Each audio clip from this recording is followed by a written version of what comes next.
Si arreglas este barco, todo esto será tuyo, burló la heredera del joven conserje, sin saber que era... El sol de Veracruz caía como plomo sobre el concreto del muelle, haciendo vibrar el aire caliente cargado con el olor a salitre y diésel. En medio del bullicio de grúas y sirenas lejanas, una multitud se había congregado en un silencio tenso, casi irrespetuoso, alrededor del yate más lujoso del puerto, el Esperanza del Mar. La imponente nave estaba muerta en el agua, un gigante blanco y silencioso que avergonzaba a sus dueños. De pie, con los brazos cruzados y una mueca de desdén, estaba Valeria Montiel, heredera del imperio naviero. A su lado, 5 de los mejores ingenieros navales de la región se encogían de hombros, con los rostros manchados de grasa y derrota. Nadie entendía qué pasaba, y en el borde de aquel círculo de poder y fracaso, casi invisible con su overol desgastado, se encontraba Daniel Morales, el joven conserje de 22 años que limpiaba esa misma cubierta cada mañana. Daniel observaba la escena no con la curiosidad de un chismoso, sino con la concentración de un cirujano. Desde la muerte de su madre, cada centavo que ahorraba lo invertía en viejos manuales de mecánica naval, estudiando de noche en su pequeño cuarto con la esperanza de que algún día ese conocimiento le abriría una puerta para salir de la pobreza. Conocía los planos de ese barco de memoria, no los oficiales, sino los que él mismo había dibujado en una libreta raída.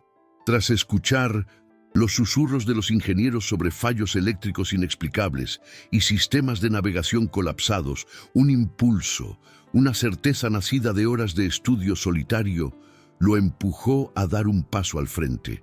Su voz, apenas un murmullo, cortó el aire tenso. «Señorita, con su permiso, yo creo que puedo encontrar el problema». La risa de Valeria fue como el chasquido de un látigo, afilada y cruel. Atrajo la atención de todos, que se giraron para ver al insolente.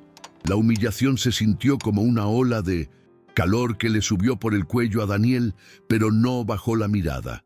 Los murmullos de la gente se convirtieron en risas abiertas, burlas que picaban como arena en los ojos. Valeria, disfrutando del espectáculo, se acercó a él con pasos lentos, mirándolo de arriba a abajo. «¿Tú?», dijo, arrastrando la palabra con desprecio. «¿Un limpiador va a hacer lo que 5 ingenieros no pudieron? Mira, muchacho, para que no digan que no tengo sentido del humor, vamos a hacer esto interesante». Su brazo se extendió, abarcando no solo el yate, sino todos los barcos, las bodegas y las oficinas con el logo Montiel. «Si arreglas este barco, te doy mi palabra, ante todos los presentes, que todo esto será tuyo. Mi herencia, la compañía, todo». El silencio que siguió fue más pesado que el sol. Todos esperaban que Daniel retrocediera, avergonzado, pero él, en un gesto casi imperceptible, rozó con los dedos el bolsillo trasero de su pantalón, donde guardaba su vieja cartera con la única foto de su madre. Fue un ancla en medio de la tormenta. Levantó la vista y sus ojos se encontraron con los de Valeria.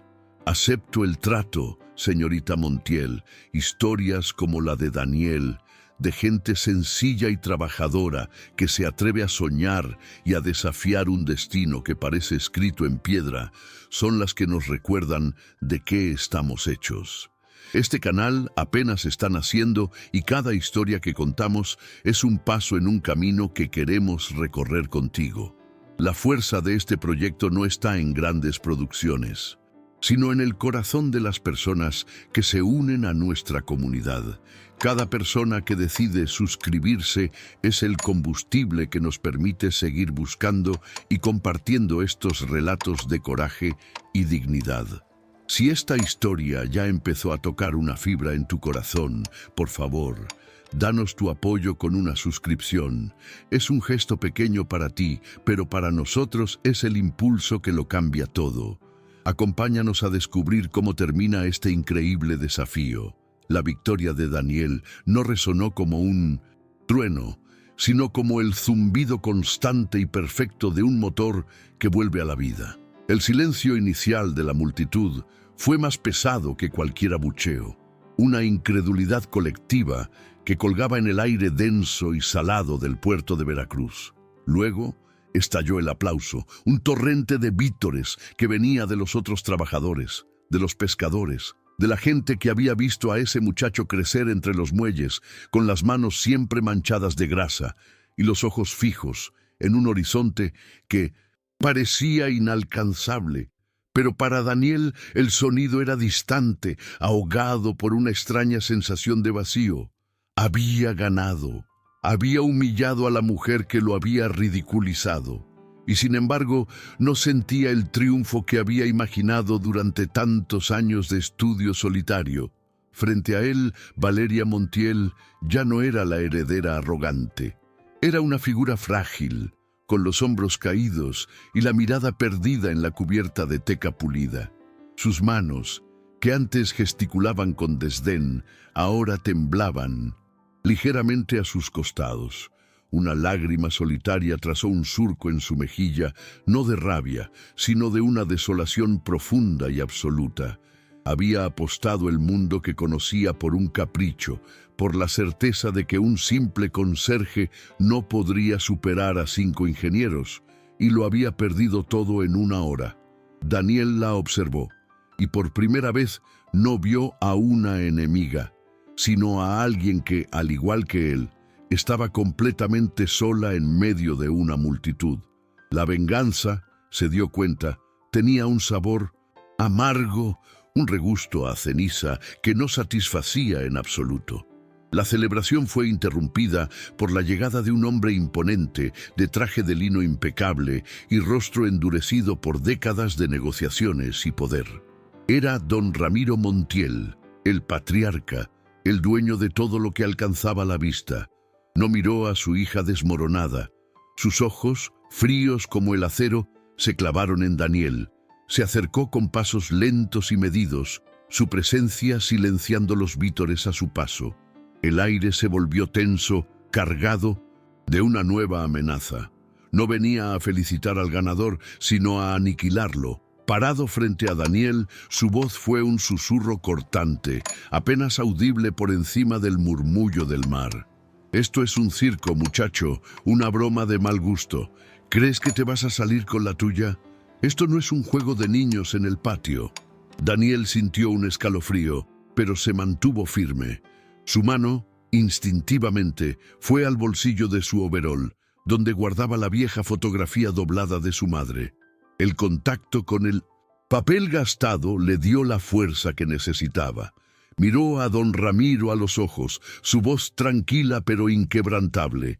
No fue un juego para mí, señor Montiel, fue una apuesta, y su hija la hizo frente a todo el puerto. Yo cumplí mi parte, ahora le toca a ustedes cumplir la suya. Don Ramiro soltó una risa seca, despectiva. Sacó una chequera de su bolsillo interior y una pluma de oro. Todo tiene un precio, joven. Dime tu cifra. Ponle los ceros que quieras para olvidar esta estupidez y desaparecer de nuestras vidas. Te daré lo suficiente para que tú y tu familia no tengan que volver a trabajar nunca. La oferta colgó en el aire, tentadora y venenosa. Era la salida fácil, el sueño de toda una vida de pobreza resuelto en un instante. Los trabajadores que escuchaban contuvieron la respiración. Pero para Daniel, aceptar ese dinero sería traicionar todo lo que representaba, sería invalidar el conocimiento por el que tanto había luchado, sería darle la razón a quienes siempre lo habían visto como alguien inferior. Negó con la cabeza lentamente, sus ojos nunca apartándose de los de don Ramiro. Mi conocimiento no está en venta, y mi palabra tampoco. El imperio Montiel es mío. La incredulidad en el rostro de don Ramiro se transformó en una furia helada. Guardó la chequera. Entonces nos veremos en los tribunales.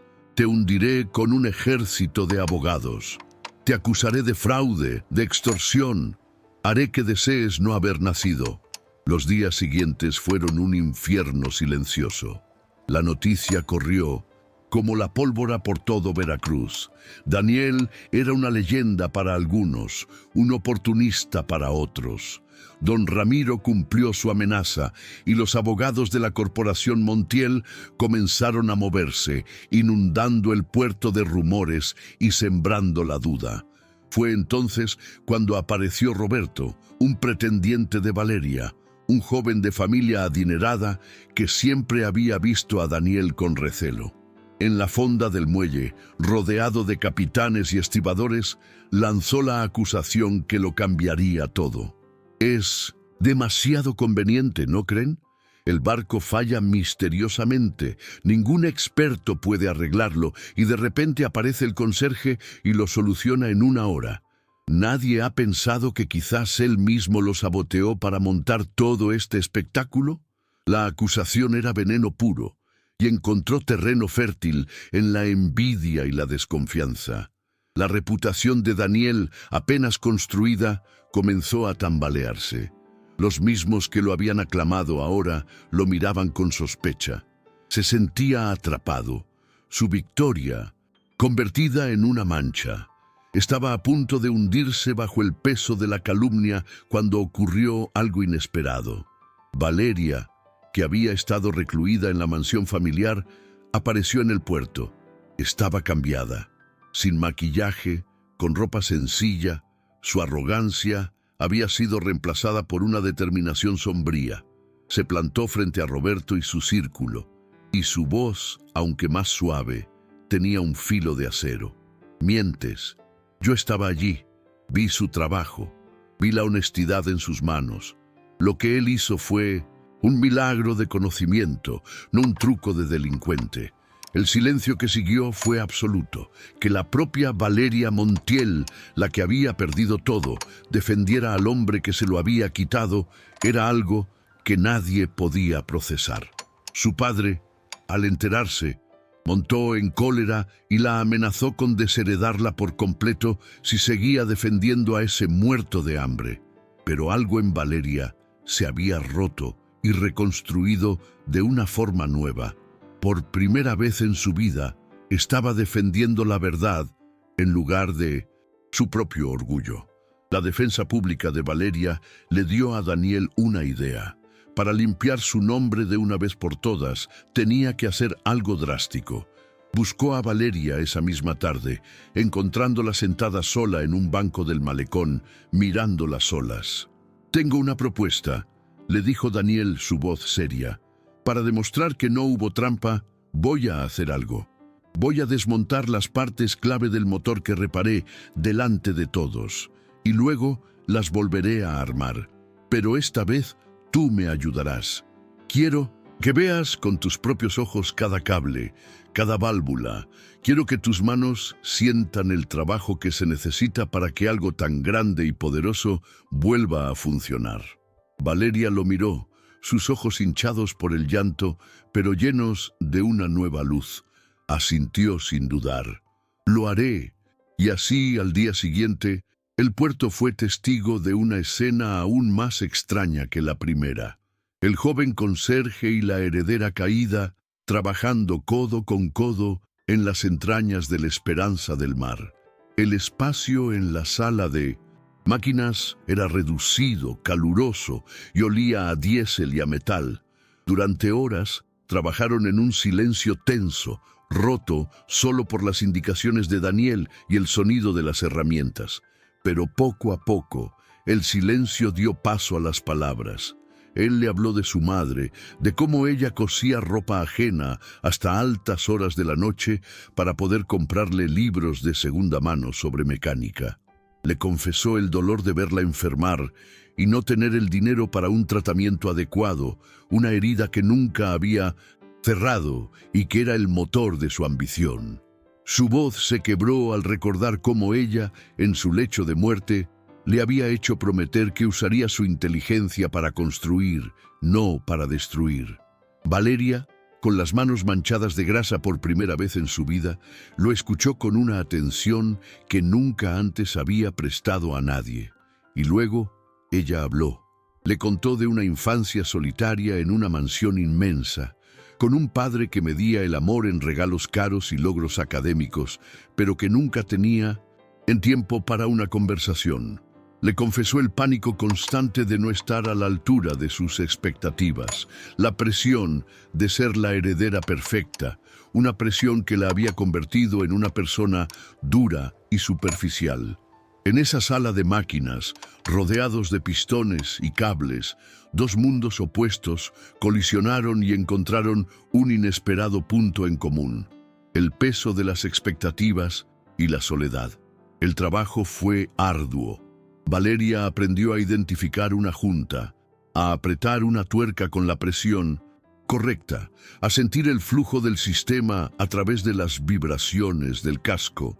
Daniel, a su vez, vio en ella una capacidad de aprender y una resiliencia que jamás hubiera imaginado.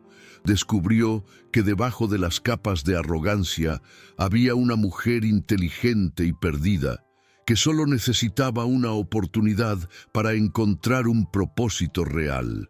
Cuando el último tornillo estuvo en su lugar y Daniel giró la llave de arranque, el motor volvió a la vida con un rugido aún más limpio y potente que la primera. En vez, el sonido fue la prueba irrefutable de su inocencia. Afuera, en la cubierta, los trabajadores y curiosos que habían observado todo el proceso estallaron en un aplauso genuino y unánime. Roberto se escabulló entre la multitud, humillado. Don Ramiro Montiel, que observaba desde la distancia con el rostro como una máscara de furia, se acercó a Daniel una última vez. Su voz ya no era amenazante, sino gélida. «Has ganado esta ronda, muchacho, pero esto no ha terminado. Y a ti», dijo, girándose hacia Valeria, «ya no eres mi hija. Estás fuera, no vuelvas a poner un pie en mi casa, no recibirás ni un centavo». Valeria no se inmutó. Miró a su padre, luego a Daniel, y luego a los rostros esperanzados de los trabajadores del muelle. Por primera vez se sintió libre. Daniel y Valeria se quedaron solos en la cubierta del yate, mientras el sol de la tarde teñía el cielo de naranja y púrpura.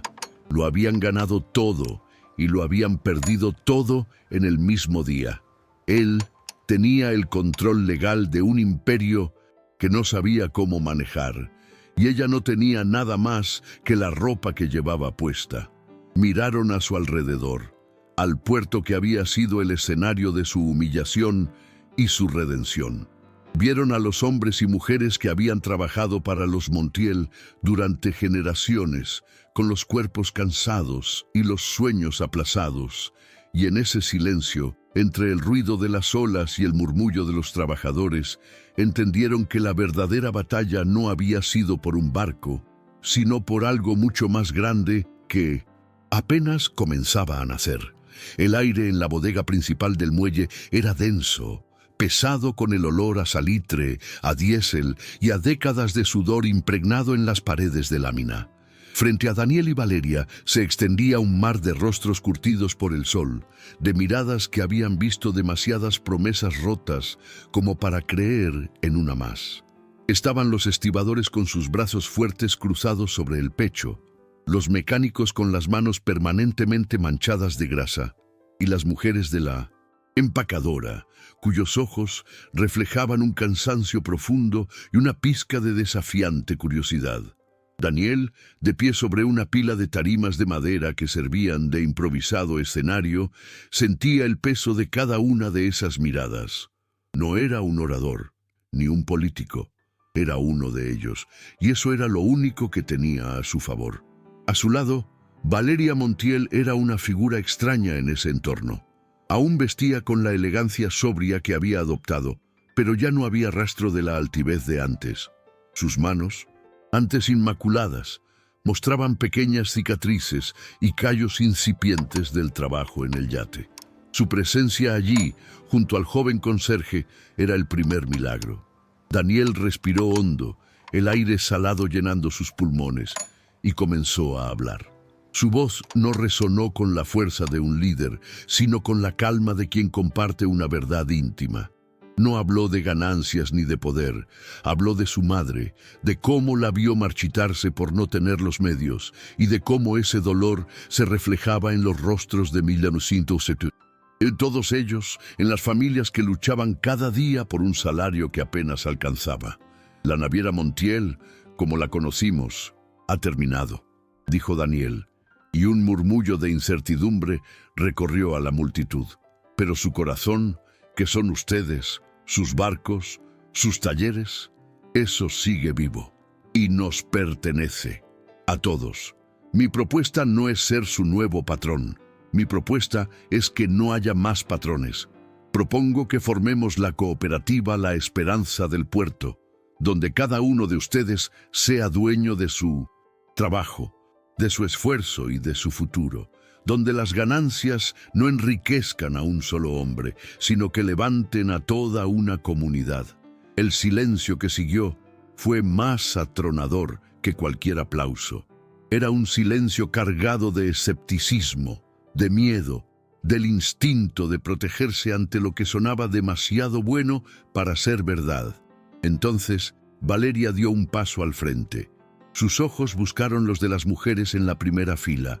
Yo viví en una jaula de oro, creyendo que este imperio era mi derecho. Estaba equivocada. El único derecho es el de la dignidad, y mi padre se las negó por años. No les pido que me perdonen, les pido que me dejen trabajar a su lado para aprender a construir algo real, algo que valga la pena. Mi apellido ya no significa nada para mí si no es para devolver lo que se les quitó. Justo en ese instante, el rugido de un motor de lujo interrumpió la tensión. Un auto negro y brillante se detuvo bruscamente en la entrada de la bodega, y de él descendió don Ramiro Montiel, flanqueado por dos abogados de aspecto implacable. Su rostro era una máscara de furia contenida. Caminó entre la multitud, que se apartó a su paso como las aguas ante un tiburón. Se detuvo frente a la tarima, mirando a Daniel con un desprecio helado. Pero qué conmovedor espectáculo, el huérfano redentor y la hija pródiga. ¿De verdad creen que este circo va a funcionar? Esta empresa es mía. La construí con mi vida y no voy a permitir que un mecánico de quinta y una niña caprichosa la conviertan en una comuna de vagos. Don Ramiro se giró hacia los trabajadores, su voz cambiando a un tono falsamente paternalista. ¿Acaso van a confiar su pan a este muchacho que no tiene nada, que apareció de la nada? Yo les ofrezco estabilidad, un aumento del 10% a quien vuelva a su puesto ahora mismo. No se dejen engañar por sus fantasías. Él solo busca el poder que yo construí. La duda volvió a sembrarse en los ojos de muchos. El miedo a lo desconocido era un ancla poderosa. Daniel sintió un nudo en el estómago. Toda su lucha, toda su convicción parecía desvanecerse ante la cruda realidad del poder y el dinero. Su mano instintivamente fue al bolsillo de su overol y tocó el lomo gastado de su pequeña libreta de apuntes, aquella donde guardaba los esquemas de su madre y sus propias anotaciones. Fue en ese momento de vacilación que algo inesperado ocurrió. Don Anselmo, el jefe de mecánicos, un hombre de 70 años que había trabajado en ese muelle desde que era un niño, dio un paso al frente. Sus manos, deformadas por la artritis y el trabajo duro, temblaban ligeramente.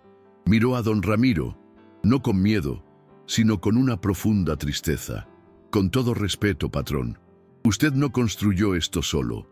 Lo construimos nosotros, con nuestros lomos, con los años que le dejamos a estas máquinas. Este muchacho nos está ofreciendo algo que su dinero jamás podrá comprar. Respeto. Nos está viendo como socios, no como herramientas. Anselmo se giró hacia Daniel y asintió lentamente. Yo estoy con el joven. Prefiero arriesgarme a construir algo nuestro que seguir muriendo lentamente por algo que nunca nos pertenecerá. Y como una chispa que enciende un campo seco, sus palabras prendieron en la multitud. Un segundo hombre gritó, «¡Yo también!» Y una mujer desde el fondo, «¡Por nuestros hijos!». De repente, El murmullo se transformó en un grito unánime de apoyo. El sonido de llaves de tuercas golpeando rítmicamente contra las vigas de metal comenzó a llenar la bodega. Un himno industrial, el sonido de una revolución pacífica. Era el clímax, no de una pelea, sino de una toma de conciencia colectiva. Don Ramiro observó la escena, su rostro pálido de incredulidad y rabia. Por primera vez en su vida, su dinero y su poder eran inútiles. La lealtad que creía comprar no era más que miedo, y el miedo acababa de ser vencido por la esperanza. Sin decir una palabra más, dio media vuelta y caminó hacia su auto, sus abogados siguiéndolo como sombras derrotadas. El rugido del motor de su auto al alejarse fue ahogado por el clamor de la nueva cooperativa. Daniel, con los ojos llenos de lágrimas, abrió su libreta.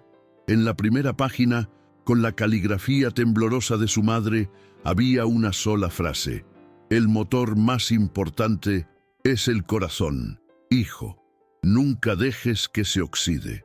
Las semanas siguientes fueron un torbellino de batallas legales, de noches sin dormir planeando la nueva estructura, de aprender sobre administración y logística sobre la marcha. Hubo momentos de duda, de miedo a fracasar, pero la solidaridad del muelle era un motor que nunca se detenía.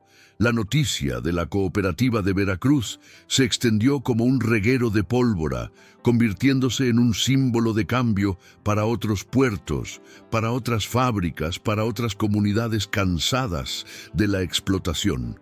Daniel no se convirtió en un director general, sino en el coordinador del comité de mecánicos. Valeria, por su parte, encontró su lugar en la gestión de rutas y suministros, demostrando una inteligencia y una capacidad que ni ella misma sabía que poseía. Una madrugada, meses después, cuando el primer barco de la cooperativa, rebautizado como La Valiente, se preparaba para zarpar bajo la nueva administración, Daniel y Valeria compartían un café de olla sentados en el borde del muelle. El sol comenzaba a despuntar en el horizonte, tiñendo el Golfo de México de tonos anaranjados y violetas. Ya no hablaban de la apuesta, ni de don Ramiro, ni del pasado. Hablaban de la necesidad de comprar nuevas redes para los pescadores asociados, de un programa de becas para los hijos de los trabajadores, de los desafíos que tenían por delante. Valeria, mirando el overol manchado de grasa de Daniel, sonrió por primera vez con una alegría genuina y serena. ¿Crees que lo lograremos?, preguntó en voz baja, el vapor del café calentando su rostro. Daniel no la miró. Sus ojos estaban fijos en el horizonte, en el vasto mar que ahora representaba no un escape, sino un camino lleno de propósito. «Ya lo hicimos», respondió él. «Ganar el yate fue el final de una historia. Esto es el principio de la nuestra». Y mientras el sol se levantaba sobre el puerto de Veracruz, iluminando los rostros de hombres y mujeres que por primera vez eran dueños de su destino, ambos comprendieron que la tormenta más grande no había sido la que enfrentaron, sino la inmensa y desafiante travesía que apenas comenzaba. Y así, mientras una nueva batalla apenas comienza en el puerto de Veracruz, una que se peleará no con motores y herramientas, sino con corazones y voluntades unidas, nos detenemos un momento para respirar junto a ustedes. La historia de Daniel y Valeria nos enseña que el verdadero poder no reside en la riqueza que se acumula, sino en la dignidad que se comparte. Nos recuerda que un acto de humildad puede cambiar el curso de un imperio y que la redención es posible cuando se elige el camino del servicio en lugar del orgullo. Cada uno de nosotros, en nuestro propio puerto, enfrenta tormentas y barcos averiados, pero esta historia es un faro que nos dice que juntos, con las manos unidas, podemos reparar lo que parece roto para siempre. Ahora, nos gustaría escucharte a ti. Cuéntanos, ¿desde qué rincón del mundo nos acompañas con esta historia? ¿Qué sentiste al ver cómo la arrogancia se transformaba en empatía y el poder opresor en una cooperativa de trabajadores? Tus palabras son el eco que nos confirma que no estamos solos. Leer tus comentarios, saber que en Colombia, en Argentina, en 1900, México o en un pequeño pueblo de España hay alguien que sintió esta historia como propia, es lo que le da sentido a nuestro trabajo. Cada comentario es un ladrillo más en la construcción de esta comunidad, un espacio seguro donde podemos compartir nuestras esperanzas y nuestras luchas. Si este relato tocó una fibra en tu corazón, te pedimos con toda la humildad que nos apoyes para seguir adelante. Este es un canal que recién comienza su viaje y cada suscripción es como el viento que infla nuestras velas. Tu pulgar arriba nos dice que vamos por buen camino y cuando compartes este video, estás ayudando a que este mensaje de justicia y humanidad llegue a alguien que quizás necesitaba escucharlo hoy.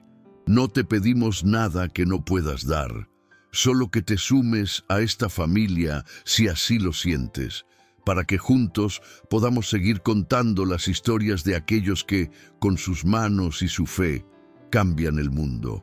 Finalmente, si de tu corazón nace un impulso de agradecimiento, un simple gracias en los comentarios será para nosotros el mayor de los regalos. Lo recibiremos como un abrazo, como una palmada en la espalda que nos anima a no rendirnos. Recuerda siempre que, sin importar cuán solitaria parezca tu travesía, en algún lugar hay alguien luchando por la misma causa. Que la vida te encuentre con la frente en alto y la esperanza intacta, sabiendo que el mayor tesoro es un corazón dispuesto a servir.